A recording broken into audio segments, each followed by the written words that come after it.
அனைவருக்கும் வணக்கம். நீங்கள் நம்ம சேனலுக்கு புதுசுன்னா பக்கத்தில் இருக்கிற பெல் பட்டன் அமைத்தி சப்ஸ்கிரைப் பண்ணிக்கோங்க. ஷபாடா, ஒரு பேச்சுக்கு கூட எதையும் பேச விட மாட்டேங்கிறான்பா.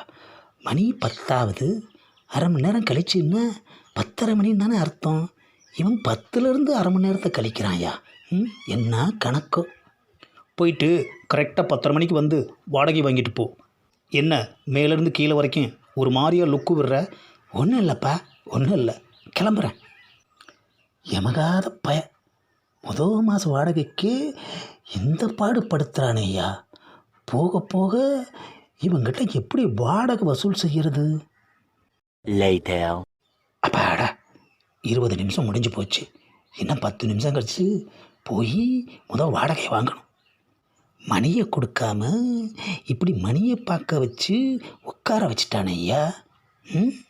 சொன்ன டயத்துக்கு போனால் பணத்தை கொடுப்பானா இல்லை பாக்கி சொல்லுவானான்னு தெரியலையே ஐயா. அப்பாடா, டைம் கரெக்டாக இருக்கும். இப்போ போனோம்னா கிளம்பி போவோம்.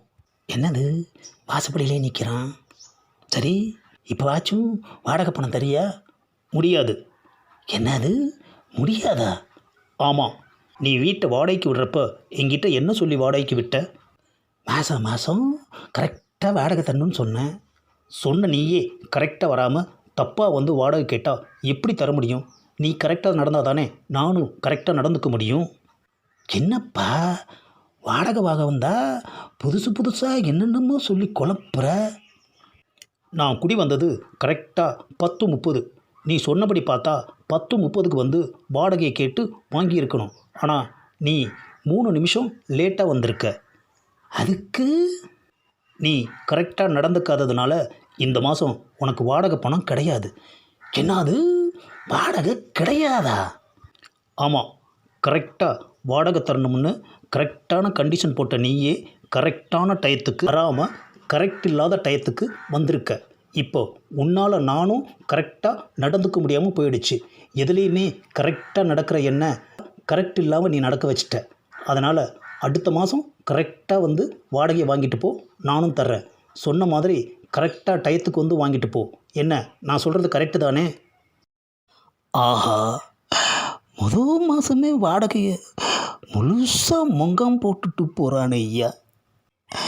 ஏதோ ஒரு பேச்சுக்கு வாடகையை கரெக்ட் டயத்துக்கு கொடுக்கணும்னு சொன்னதை வச்சு நமக்கே அல்வா கொடுத்துட்டு போயிட்டானே ஐயா. இவங்கிட்ட எப்படி பேசினாலும் நாம் லாக் ஆகிடுறோம் ஐயா. அடுத்த மாதம் வாசல்லையே டேரா போட்டிருந்து வாடகையை வசூல் பண்ணிட்டு தான் போகணும். ஆமாம், எல்லா இடத்துலையும் ஹவுஸ் ஓனர் தான் பிரச்சனைன்னு சொல்கிறாங்க. ஆனால் இங்கே டெனண்ட்டே பிரச்சனையாக இருக்கானேப்பா. நான் எங்கே போய் சொல்லுவேன்?